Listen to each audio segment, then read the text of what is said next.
How's it going? You like the music? Yeah, I like it. Thanks. Awesome. Okay, nice to see you. Yeah, nice to see you too. We're all nice. Clint, this is Shira. Nice. We haven't been able to actually meet in person. Thank you for coming on. We are still new to StreamYard and figuring some stuff out. I literally went in today and I already, scheduled my next broadcast because I'm trying to be good about that. And I went in and I just was like, where's the other broadcast? Is this the right broadcast? Is it the broadcast for the next one? So you asked me for the link. I was like, is it the right link? Am I going to send him somewhere? And it's in the Netherlands? I mean, it's in the space or something? Anyway. So everybody, I always tell people, this is Web3, this is technology, this counts too. So anything in this space, it's called what's the saying? Everything may break. Yes. So. May break. We're moving fast. Exactly. We're moving fast. Everything may break. Anytime you throw new technology into the mix. So thank you for coming on, by the way. No, nice to meet you here, Shira. Thank you so much. Yeah. And so you're going to notice too that this is meant to, so again, welcome everybody to Web3 Weekly Live, and where we talk about everything Web3. And for a lot of people, Web3 is so new that we still have to define Web3 for them.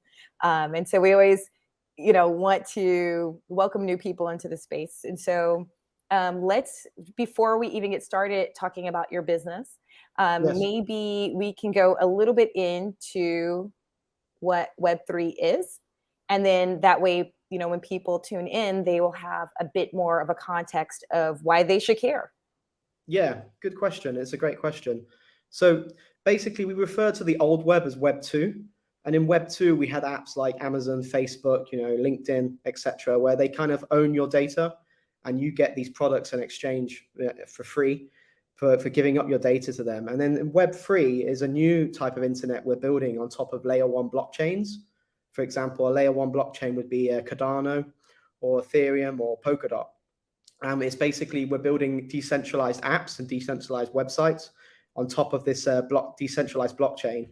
And in this new Web3, you own your data and your say wallet address, like similar to a Bitcoin address, right? You have a Cardano address or an Ethereum address where you can send and receive funds. That's almost acting like your decentralized identity now in many of these Web3 apps. So you'll use your wallet to connect, and then you'll interact with the app via your Web3 wallet, such as like MetaMask or Eternal for Cardano. Okay, thank you for mentioning that, because I was going to say, some people don't even know what does that mean to interact with your wallet? What does that mean? Yeah, so you have like a browser plugin, and you install that on your browser, and then you set up a wallet on there. There'll be a seed phrase. Sometimes it's 12 words, sometimes it's more, 24. This is like your super password, so you can't lose that ever. If you ever lose that, then you've lost access to your account. And it's very useful to have, because sometimes these wallets can corrupt on the computer, in which case, if you had the seed phrase, the 12 words or 24 words, you could just go back and type them in again on a brand new computer, boom, and it's all back again. So this is decentralized. There's no third-party authority, like in a bank, say, for example. If you lose access to your bank account, you have to go into the bank branch and reset everything in person there. This is our safe catch for resetting your wallet. So you'll set up the Web3 wallet, you get your 12-word seed phrase, then you'd make a password, which is your everyday password to enter and exit it and to send funds. And then basically this Web3 wallet is a browser extension. You go to a Web3 dApp. They call it a dApp, which means decentralized app, or just, Web3 app. And then you will click connect, and then it will sign you in. And that's basically you, rather than like signing up, like the traditional form of signing up, right? You type in your name, you type in your email, and then you go verify on your email.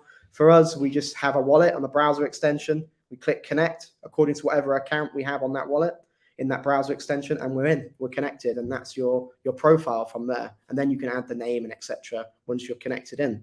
And each Web3 wallet can have more than one account. So you can have more than one identity on in this Web3 world. You could have like hundreds of them. I think I maxed out my MetaMask one time with over 100 wallets. Yeah. And it's same with Eternal. I hit 100 was the limit. or they gave me a warning saying this is that we shouldn't really have more than this. So yeah, I've had loads of accounts before, and yeah. Well, I want to go back to this word DApp. And on DApp, you mentioned that like it's a decentralized application. So I'm new to dApps. Does a DApp look like an app? Like, do I interact with it sort of like the apps that I know? Or, like if I'm on a website and I just go to like a web page, like, is it the same interaction? Or because I have this wallet that I now have to interact with, does it seem different to me? Good question, Shira. So I'd say it's familiar enough for you to be able to use it by yourself without really being taught once you're connected. But it's different in the sense that most of the transactions you're doing on there, most of the things that you'll do on there, say, for example, updating your profile, everything has to go back to your Web3 wallet. And you have to authorize it on your Web3 wallet often. So that you have to sign it or you have to pay a fee kind of thing, like a micro fee in Ethereum or Cardano. And what they're doing a lot now is just signing. So when you sign it, you're basically verifying it, you're authorizing the change, and you don't even pay anything at all. You just sign a key. And that's like the feeless signing that they're incorporating now, especially on Ethereum. So we don't waste money. But in the past, yeah, everything you would do on the DApp would have to require a little mini fee because it would go through to the blockchain to be confirmed. And yeah, what's the advantage of a DApp? So the advantage is it's quite hard to censor it. It's censor resistant because it's built on top of this layer 1 tech stack, which is Ethereum, and it's a decentralized supercomputer, or it's built on top of this layer tech stack that's Cardano. And again, it's decentralized. Anyone can become a node or, to basically support the network where they're verifying transactions. And anyone can do that. It's permissionless. And yeah, that's what gives it its censorship resistance. Also, yeah, I'd say the business like model is different to Web 2. Whereas Web 2, they might be charging you like a monthly fee, or give you a free version, and then try to charge you a monthly fee for the extras. And then they also use, for the free version, obviously they're collecting all your data and reselling that. In the DApp world, we have basically it's all free to use, but then when you have to do more things, you have to pay the transaction fees, and that's how the DApp is usually getting their revenue is through like transaction fee. It's commission based basically, or it might be completely free altogether, and they get it through just having the user base grow, and they want to have it like decentralized kind of thing. So basically, it kind of reminds me, and I know people quote this a lot, but I think it's just so apt, where they say, like, if you're not paying for anything, you are the thing that's being sold. Like your data, everything on you is being sold. So I guess when I think about a decentralized application and a decentralized internet, it looks different too, because we're so not used to paying for anything that that all of a sudden, if we have to start sort of paying for transactions, that's definitely going to look new to us. Yeah. Like, what's that? Like, there's a cost associated with being on the internet because we're so used to this, the companies absorbing it, but really they're absorbing it because they're selling us. Right, exactly. And for a long time, that wasn't a problem, right? People were just like, well, that's just what you have to do to get the free service, and it's a fair exchange. But then later on, with Snowden and other things that happened with Facebook, we saw it can be an issue actually. And where is this data finally going, and how much data are they collecting? And I think people were surprised at the breadth and the variety of information they were collecting on everybody. It's quite shocking, right? But with dApps, I don't know any dApps that really collect that much information. Many don't even collect IP addresses and things like that. So see, I'm still learning this stuff. That's great. Well, so we're here with Clint Alexander, CEO and co-founder or founder, because I like to always use co-founder because I feel like everything's co-founded, but maybe I'm wrong. Maybe you're just the sole founder. So if I'm saying that wrong, it's okay to back me up and say, no, Shira, I'm the founder. That's cool. Yeah, it's co-founder, Shira. Yeah. Okay, great. So CEO and co-founder of Tangent. So Clint, actually, before we tell us about Tangent, and then after Tangent, my question is going to be, how the heck did you get in to Web3? Because I think so many of us are asking that. So many people who want to deal with Web3, they're like, I want to be a Web3, but I don't know what this means, and I don't know how to get into it. And And so again, Web3 Weekly Live, we're bringing it, but we're really trying to educate more business people into how they can maybe integrate with Web3 or what impact Web3 will have on their businesses. So again, thanks Clint Alexander for being here and tell us about Tangent. Yeah, so Tangent is a dApp, and it's a tool and service that we're building on top of Cardano. Cardano is a layer 1 blockchain. So if you're an investor in cryptocurrencies, I would suggest you start off by buying layer 1 blockchains and Bitcoin, because they actually have a utility straight out the door. Other people are building on top of these layers. And basically, Tangent is a dApp, we're a tool and service. And what we're doing is it came about because we're exploring the use of NFTs within the real world in something we called RealFi, and also within finance and commerce.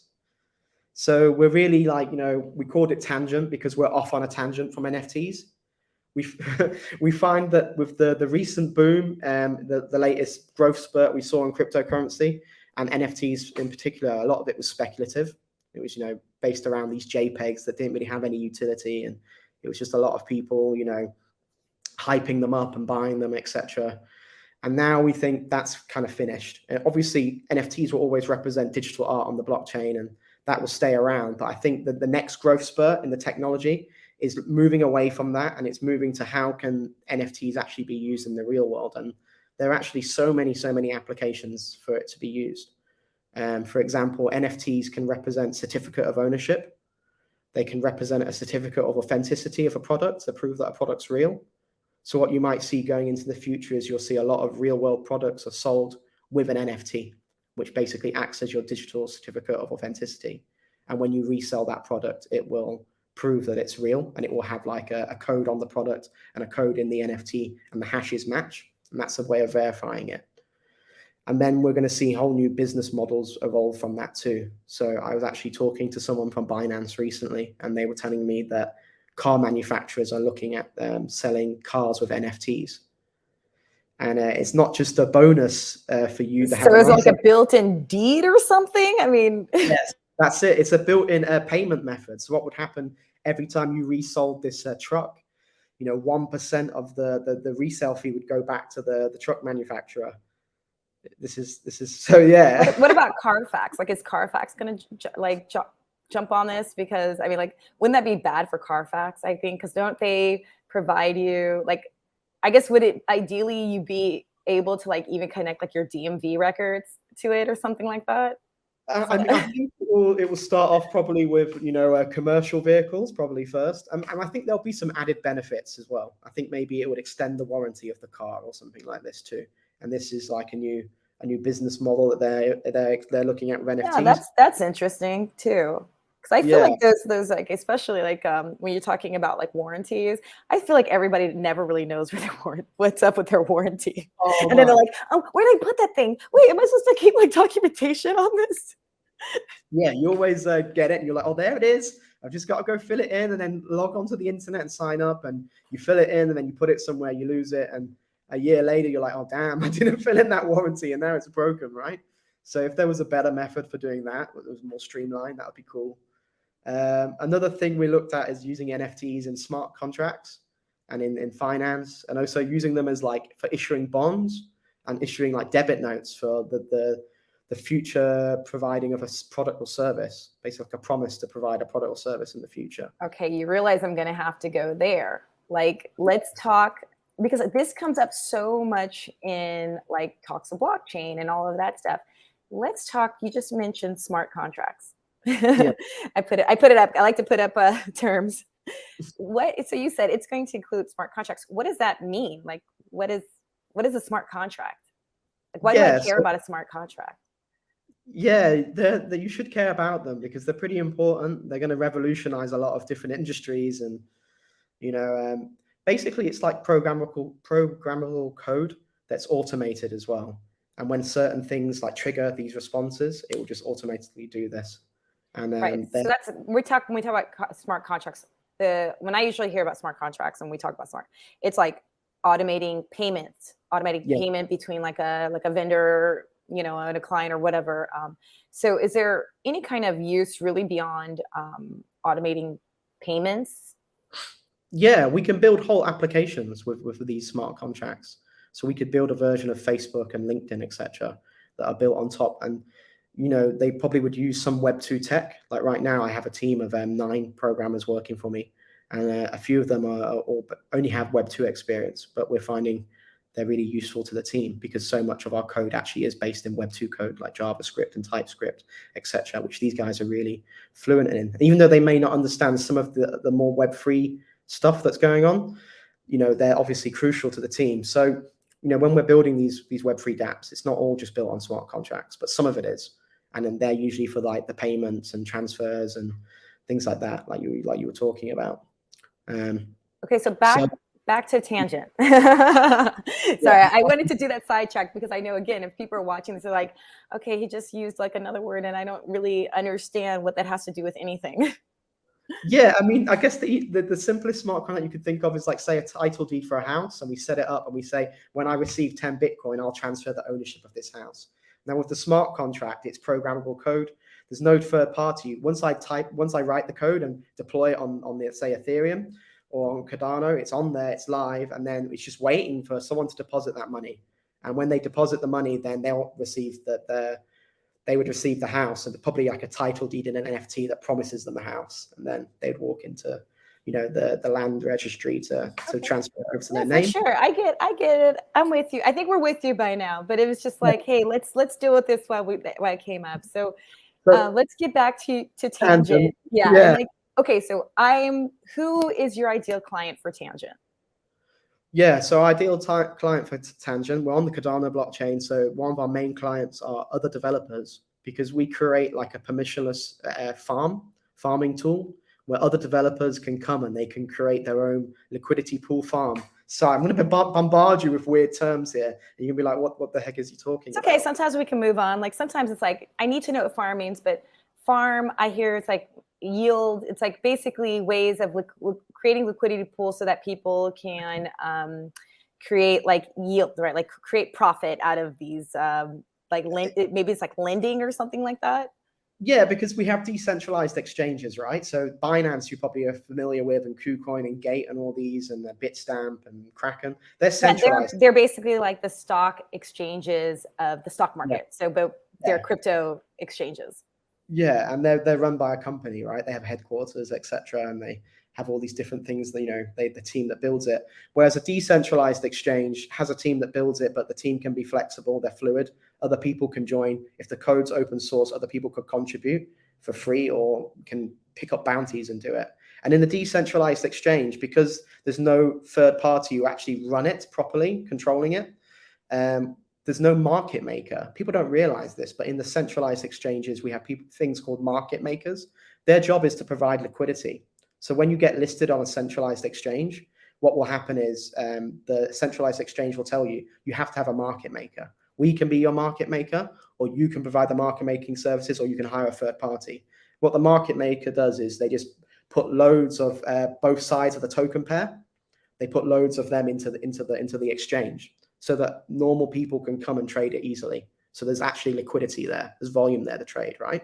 So what you help people do is create like secondary markets? Is that kind of like what it is? Or just like the market to begin with? Like I have this NFT that represents kind of like what you said, car ownership. And you help me create the market of people who want to buy NFTs that are, purchase cars through use of these NFTs. Yeah, well, this is the problem. In decentralized exchange, there's no third party to do it. So we have to provide an incentive for them to do it. So I provide the tools that allow developers to create an incentive for other people to come create that liquidity pool. Okay, so what kind of incentives? So the farming contract, basically, what will happen is they will whitelist what tokens to accept. So for example, if they were incentivizing liquidity on a decentralized exchange for their token, it would be their token plus another token that's the token pair, the trading pair, because they swap in a swapping exchange. So maybe it would be ADA plus their token. And they'd whitelist that and say, okay, this is what we're permitting to be accepted in the farm. People can deposit that in that trading tool, that liquidity pool token for that pair, which they get from the DEX. So basically, the community come along, they provide liquidity in the DEX. The DEX give them LP token that represents their share of the pool, of the liquidity pool. And then they also give them a share of the fees from the exchange. And that's the first incentive. And that's provided by the decentralized exchange in their smart contracts. My job is to create another incentive on top of that incentive that also rewards them a secondary token, so that they don't just get a share of the fees from the liquidity pool, they get a share of a new token, which is governed by my farming contract. Okay. So yeah, so basically the community they provide liquidity for a liquidity pair, they get a share of the trading fees from the DEX. Then the developer for that token would say, okay, we want more people to provide liquidity. What we're going to do is we're going to create a farming pool over at Tangent. So they would say, okay, we want to accept the LP token from this DEX, and then they would deposit their rewards into the farming contract. And they would say how many rewards they should give per block, per epoch on the blockchain, which is like turning over every 6 minutes or 7 minutes like this. And they'd say how long it would last and how many tokens to give. And it could be a token or it could be an NFT. And then they click create, and then that farming pulls up now on a smart contract. And now the people who were originally providing liquidity on the DEX, who are getting that share of fees, they can say, oh, I can also get another token if I go move the LP token to Clint's Tangent platform and deposit it there as well. So now they're getting double rewards. And that's one of the tools that we create. But it's really abstract. Like I have a really hard time even explaining it to developers, who are not familiar with farming concepts. But the farming concept is very important for decentralized finance, because unless we provide and create these incentives for there to be liquidity pools, there is no liquidity, right? There is no decentralized finance. We're basically stuck relying on Binance, which is fine, but we also need alternatives too, just in case, these exchanges get hacked quite often. Well, and not to mention, it's always fun. It's funny when we're talking about, it's like such a decentralized world, and like everything is like decentralized on this totally completely centralized platform, and it's like, oh, I don't know if that's like where we should go. Like it's always like decentralized, put all centralization. I wanted to bring up that we had a LinkedIn user make a comment, and I put it up and then I took it away, and I wanted to bring it back up because I thought it was really interesting with where we can go with these type of especially like NFT utility. So it says Ford has its own direct financing. Imagine how much more they could understand their products and customers if they understood post-sales behavior to that level. And so is that sort of where you think that this is going to head, where people, now that you have, let's say like an NFT or whatever, tied, or the fact that it's on the blockchain and it becomes, like you said, you can see post-consumer behavior, you can follow sales sort of continuously. Do you sort of see like that's, again, where this is headed, and what the actual sales utility of being on the blockchain is, of utilizing NFTs? Yeah, 100%. We get so hung up on the decentralized side of things, we don't realize there's so many different applications for this in the traditional business world. And that's definitely what's going to happen. The tech stack that we're building out, it's not just going to help people, say, for example, in third world countries, undeveloped countries who are underbanked. It's not going to help them just access banking tools and, gain the tools and services to lift themselves out of poverty. It's also going to basically track people. The blockchain can also be used for tracking people just as much as the Web2 apps, unfortunately. So yeah, definitely, I think that's definitely going to happen. We had another comment, and it says, these are included but are not limited to ADO and NMKR. Can you speak English to me about what that means? Yeah, definitely. So these are two other builders in Cardano.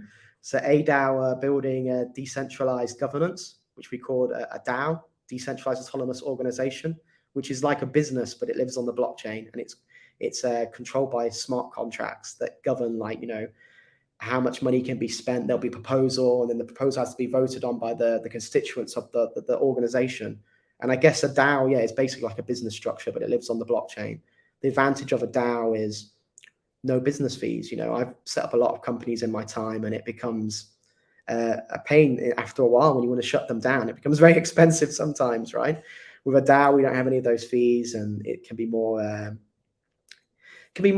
socialist, I guess. Like we can encode all kinds of cool things into a DAO. So a DAO are doing that, and they're also doing the farming pool stuff that we do, and we're actually partnered with them. NFT Maker and NMKR, which stands for NFT Maker. they're basically like the main NFT coders on the Cardano blockchain, and they're providing lots of cool tools for developers like me to mint our own NFTs and build our own NFT launch pads and all kinds of cool things. So we're working also with them too. And we also have another product. So we have the farming side. And that farming, what I just explained to you then, the first one was about the liquidity pool farming.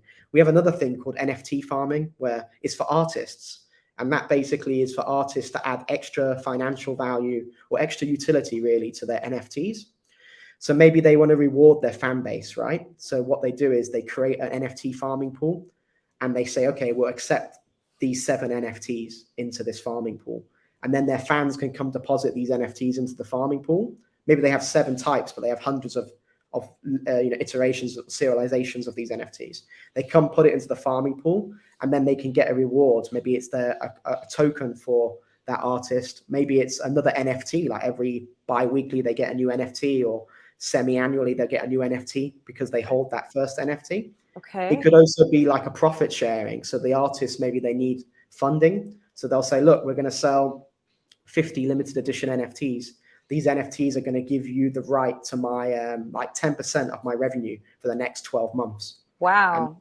And then that comes into this farming pool stuff that we're doing. Now that's really interesting to me. Now we're really talking, especially because so much, like, we're talking about so many things like in Film 3 and using like NFTs to, fund Film 3. And so like the ability for people to like be able to, sort of do what the studios did and like create it where, you have this profit sharing, but unlike the studios actually do it. That'd be awesome. Actually profit share. That's crazy. It's 100% transparent, and all our code's open source. So, once these contracts are set up, no one can deviate from them. Exactly. It's real. No one can break it as well. We put time locks on it, etc. So when you asked who our clients are, obviously we're targeting developers and other projects, but we're also targeting like normal people who use Cardano and artists as well, and creators. And this same technology has applications in GameFi, which is basically gamification of like NFTs, and also like using games that earn people crypto and use crypto in the games. They also apply to that. And then we have one third final product, which is another whole thing, which is our redeemable NFT launchpad, which is to do with tokenization. So tokenization is about taking existing traditional real finance assets and tokenizing them on the blockchain. And the reason we might do that is to lower the barrier to entry, to make seamless transactions. We've built a whole infrastructure on Web3 already, where we have NFT marketplaces, we have DEXs, and it's all, permissionless and anyone can use it. And now we want to take real world assets and tokenize them so they can plug into this existing infrastructure. But you're tokenizing them using NFTs? Is that what you said? You called them redeemable NFT, blah, blah, blah. Finish that sentence for me again. Redeemable NFT launchpad. Yeah. So the NFT is essentially is representing what we call tokens. It's representing, it could be representing like tangible goods in the real world. It could be representing digital goods in the metaverse, or it could be like a bond issuance or a debit note. So, and it could also be representing a social impact, like an impact for good. This is like, it's crazy where Web3 is taking things. Cool. I literally am like, taking it all in, but it's like so much. But I'm really excited to see where this is going to head, especially for like artists, like, and the ability to farm or, NFT farming, but also follow your royalties, like the ongoing royalties through, because of the smart contracts. So I'm like, wow, I love what y'all are doing. Okay, so here's my question too. Yes. We know that Web3 is powered by blockchain and cryptocurrency technologies. You keep talking about Cardano, and some people might not know what the heck Cardano is. And Cardano, for those of you who don't know, there are multiple blockchains. And Cardano is is a blockchain. And most people are familiar with, let's say, like Ethereum, Bitcoin. But so tell us more about Cardano. Why Cardano? So Cardano was set up by a guy called Charles Hopkinson, and he was actually one of the founders of Ethereum, like one of the 4 main founders of Ethereum, and he broke off and left because he had a disagreement with Vitalik Buterin, and he decided that he wanted to set up his own blockchain, and he had a different idea, a different way to go about it. And I've built on a lot of different blockchains before. I've built on Ethereum.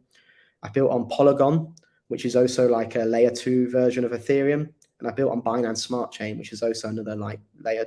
It's like a clone of Ethereum, really. And I can tell you that Cardano is the one that has the most strongest focus on like climate, and is the strongest focus on social impact and social good. And they actually have a lot of different organizations like Catalyst and Cardano for Climate, where there's lots and lots of people around the world, and they're working for free. And we're looking at how blockchain can be used for social good. So Cardano is a blockchain. It's similar to Ethereum, but it has its own mechanisms and rules, etc., and its own form of consensus. So all kinds of blockchains, basically, it's a distributed ledger. And in the distributed ledger, there has to be some sort of form of consensus where we can verify that transactions are not false. And there's lots of different ways of doing that, right? So the main 2 you may have heard of is a proof of work and proof of stake.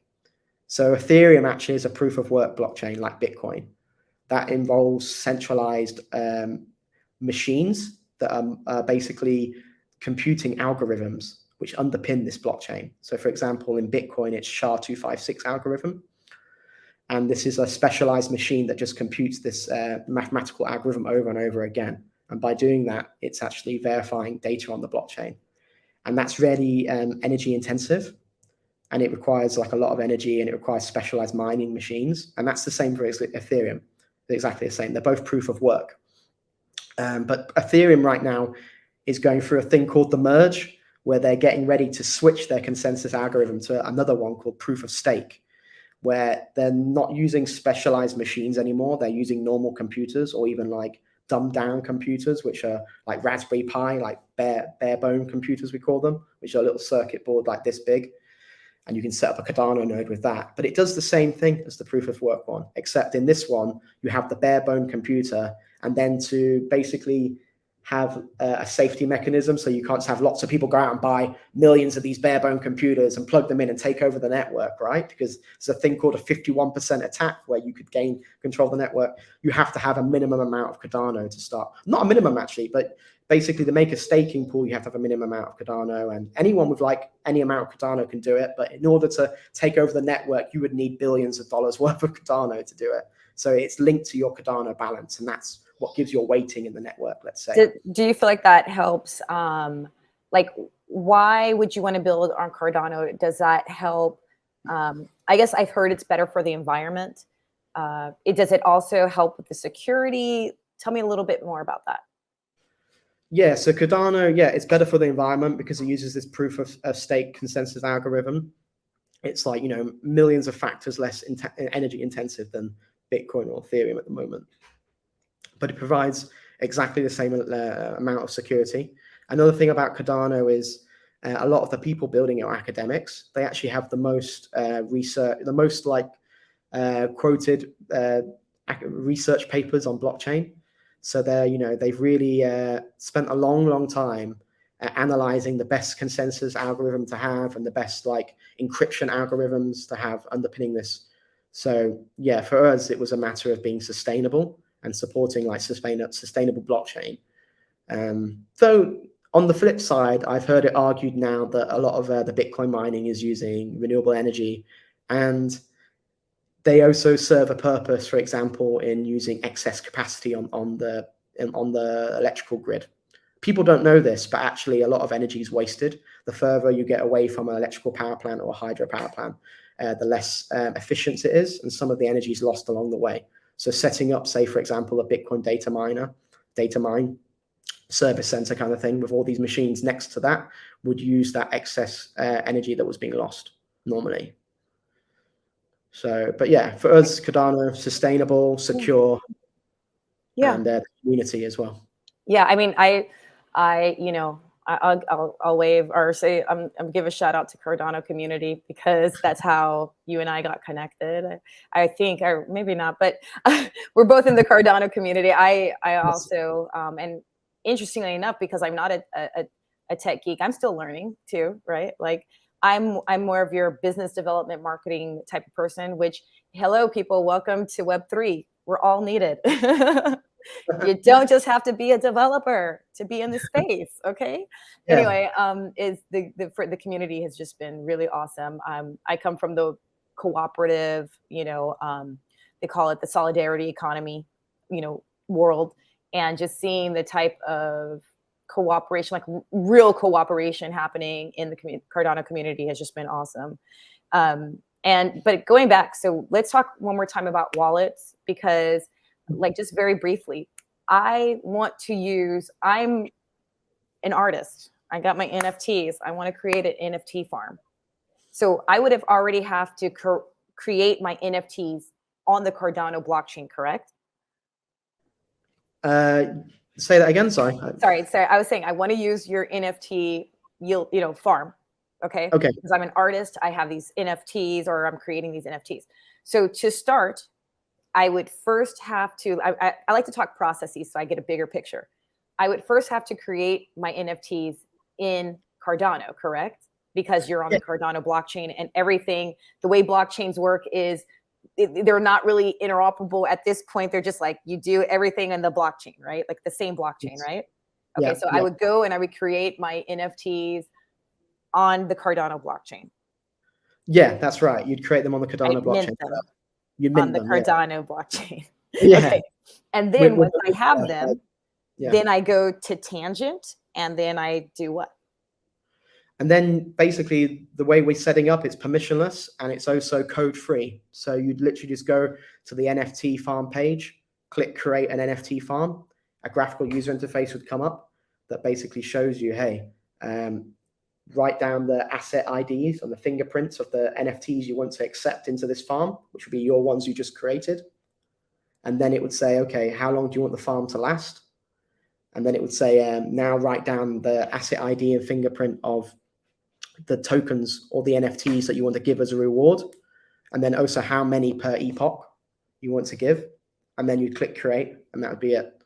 And then boom, it would come up on our page there as its own little NFT farm.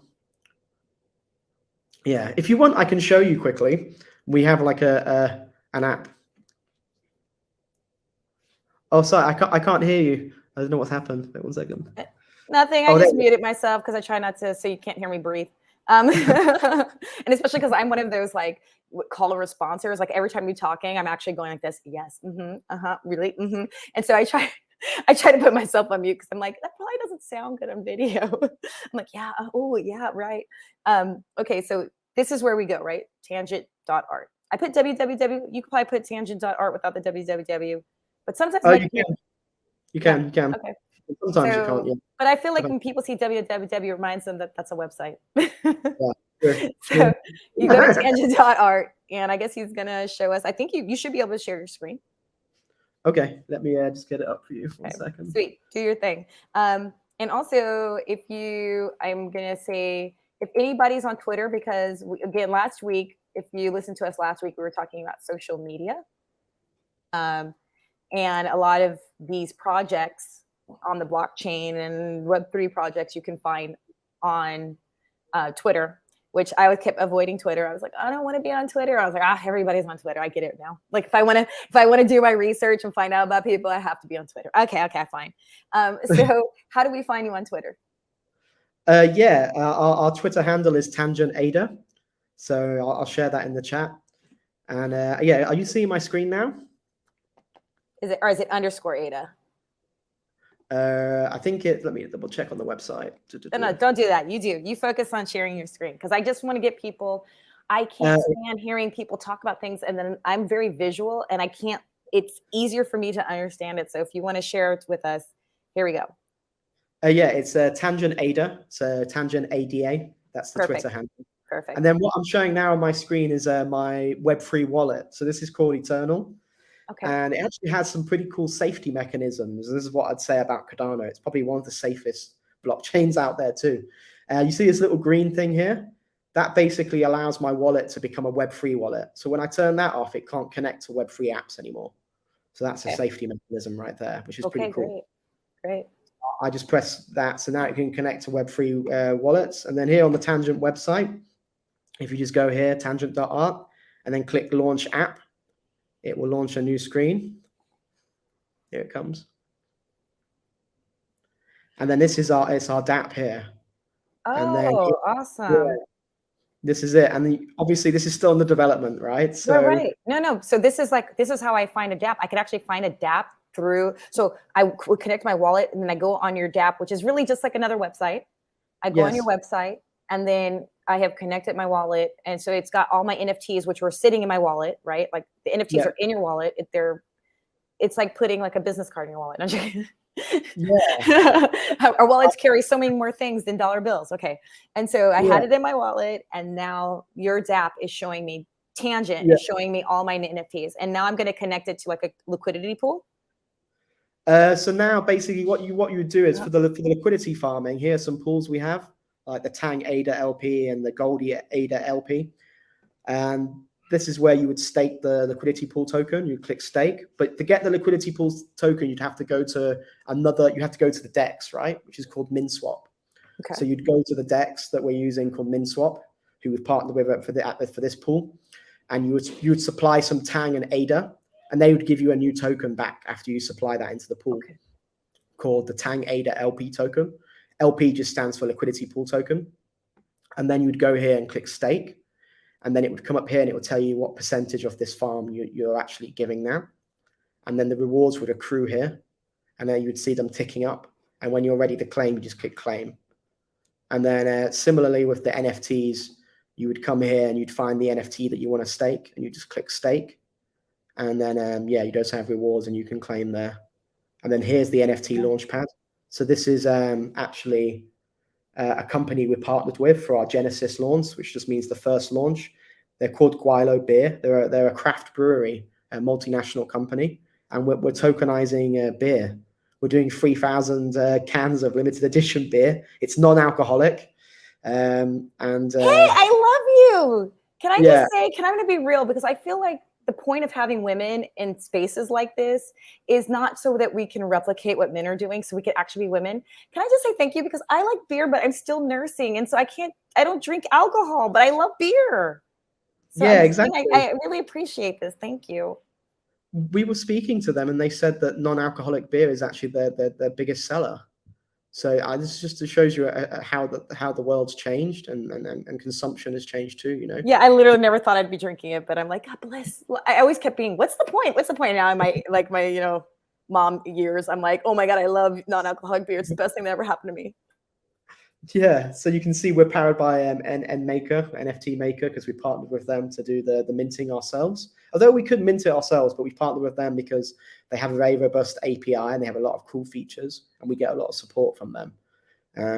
They're kind of like, I guess the senior people in the community, and they're taking us under their wing, which is really nice. So we've also partnered with this Guilo Beer company, and it's tokenized beer offering limited edition. This is a special can that's been designed by our Japanese NFT artist. And basically people can buy it here. And it's not launched yet. It'll be launching in December, but they can buy it here. And then they get the NFT that represents this can of beer. And then finally, when they want to redeem, they just come here to the redemption zone. They click redeem. They agree to the terms and conditions, which basically outlines which countries it can ship to. And then they write down how many they want to redeem, put in their shipping details. Okay, awesome. Quick question, because I completely missed this comment and I wanted to bring this up. Are you on GitHub? I don't know what that means.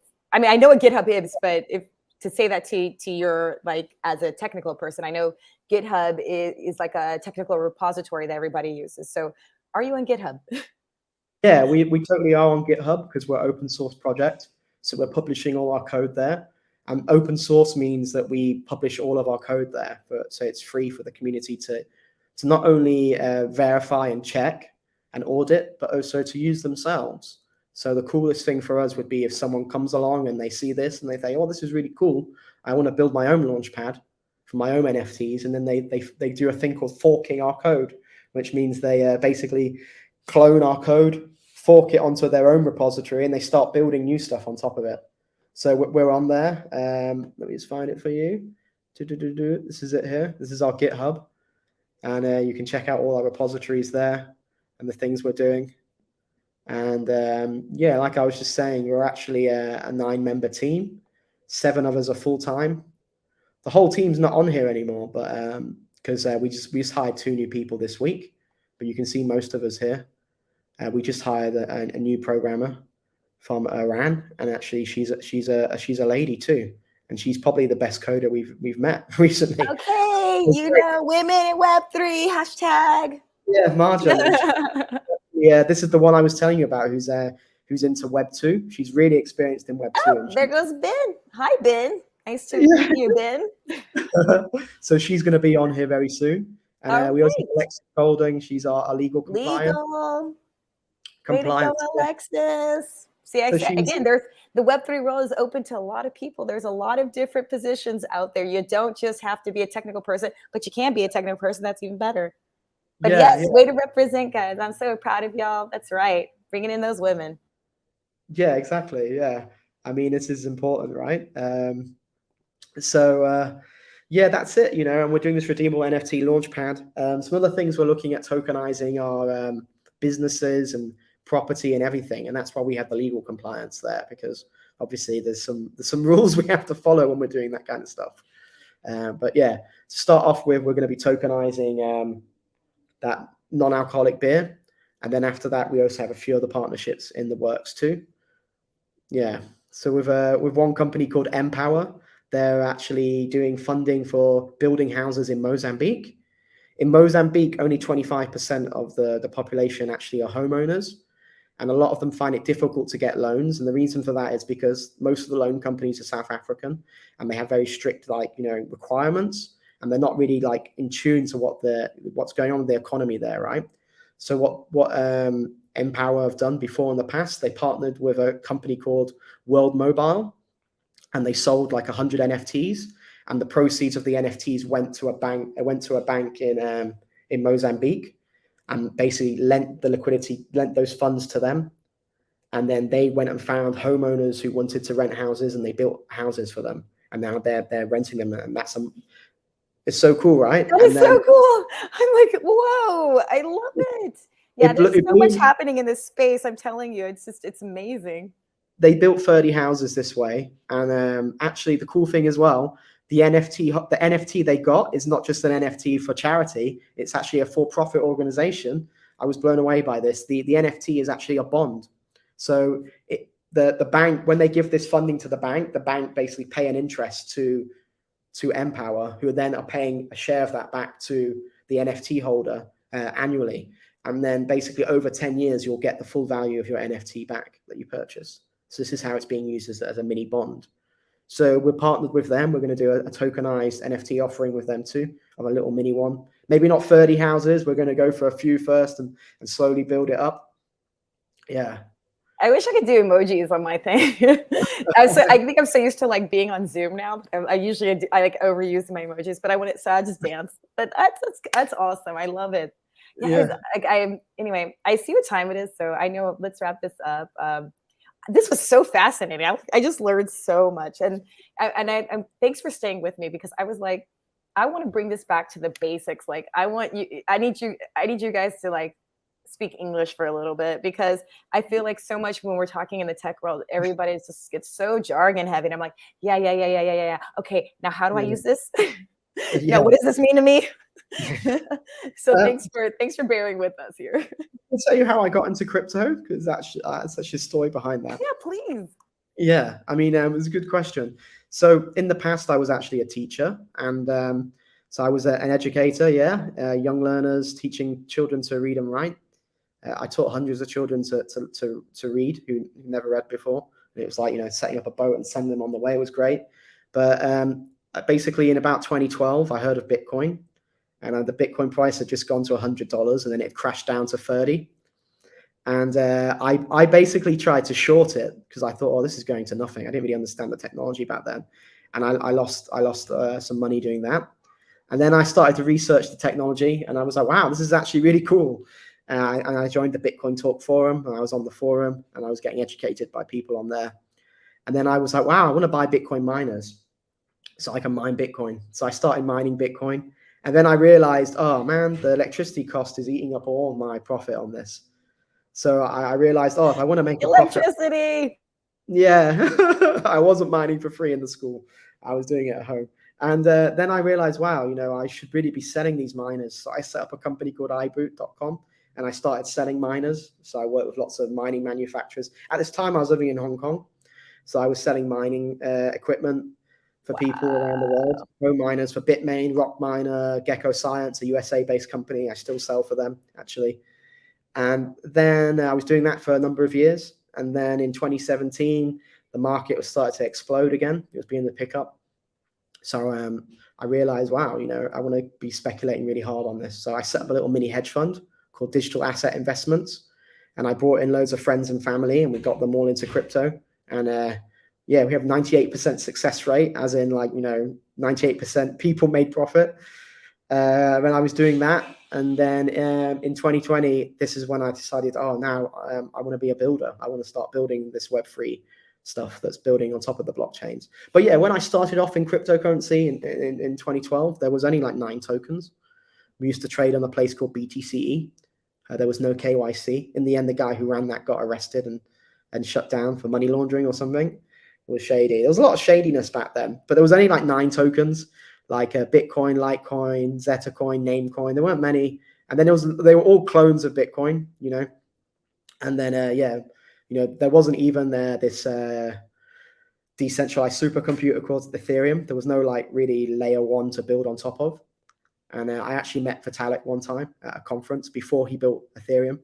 And I smoked a cigarette with him outside the conference when I used to smoke. I like that. That's a good story. I had a cigarette with that dude one time. Yeah, that dude. That dude. That's my claim to fame. I had a cigarette with this dude one time. And then, obviously, when Ethereum came along and it blew everyone away for the concepts they were doing. But I mean, it was building on ideas from other chains that tried before, like BitShares and people like that. So yeah, it's been an amazing ride. Yeah, so I feel like I'm quite experienced in this space. And I'm just loving it now, especially what I'm doing now. It's not my dream job to be like a software developer. And that's really the way What do you mean? That's weird. It's weird. It is a bit weird, right? But I mean, wow. Well, being thanks. a teacher was cool too. Yeah, I mean, we'll go over it one day. I'll talk about my history because I'm like, and honestly, that's what I love so much about coming to Web3. That for people who are just like, I'm going to call misfits of the corporate world. That's me, misfit of the corporate world. It's like, this is fitting me so well. I'm just going to say that. I just feel like I'm meeting so many more misfits, like people that just tend to be like, I'm just going to try this. And I think you have to, right? To try something new like cryptocurrency and the idea of banking yourself and NFTs and all this stuff. You literally have to be somebody that's just like, I'm just going to try this. Why not? What's happening here? You're like, curious by nature and just things like that. So it's been awesome. And I'm just going to give a quick shout out to all your homies over here because it's been fun with this comments. I was like, it took me a while to be like, oh, there's comments happening. Okay, whoa. So shout out to this. It's been fun. It's been fun. But thank you, Clint, for coming on. This was an amazing talk. I didn't really, like you said, NFTs for, utility for e-commerce and I was like, that sounds cool. 'Cause obviously I think everything sounds cool, but it was like so much cooler than I even thought. Yeah, it blows people away when they think NFT, they just think art straight away, right? And that's not what we're doing at all, really. Though we have a fund to support artists as well, so that is a big part of what we do. We want to help, give digital artists the tools they need and the funding they need to pursue their dream of creating digital art on Cardano. That's where we're building. So yeah. Okay. I know. And on that note, thanks again. I wish I had had an ending thing, but that's cool. I'm just gonna end on your name. It's been fun playing with banners too, having all sorts of fun today. I'm gonna go ahead and give a little shout out for Ben too, because he's been keeping me engaged on these comments. So the world is our oyster with NFTs. So thanks again for everybody who joined. I appreciate it. In the future, we want to keep these super interactive. So by all means, chat. We will share your chats. And we also have a way where we provide a link so that people can call in if they actually wanted to call in. Thanks again, Clint. I think we got all of your information. Thanks for like bothering to, what do you call that? Share screen us, screen share. There we go, screen share. Sometimes I don't speak English. Screen share, because I was like, seriously, it brought it to life. Like there was no way you were ever going to really explain this to me. Like I kept asking you questions, but I was like, still not really getting it. And then once you shared it with me, I was like, I'm so on this. This is awesome. And then again, shout out to Gwilio Beer. Here we go. Shout out to Gwilio because for that non-alcoholic beverage. Thanks. It's cool. From all of us. Thank you. Express shipping around the world. We're trying to get as many countries on the list as possible, and working full time on bringing this idea to life. And that's the proof of concept right there. All right. Well, thank you. I'm going to start putting on this background music, and we're going to say goodbye. Yeah, I'd love to be on again next time in the future. Oh, this is going to happen because this was way too much fun. And especially because I think I'm going to try to get some people to actually start using this stuff. I'm like, hey, artists, figure this out. So now that, I talk to artists all the time, and that's like my world. So that's why I was like, this is about to happen. Okay. Well, thank you. See you. Have a good one. Bye. See ya.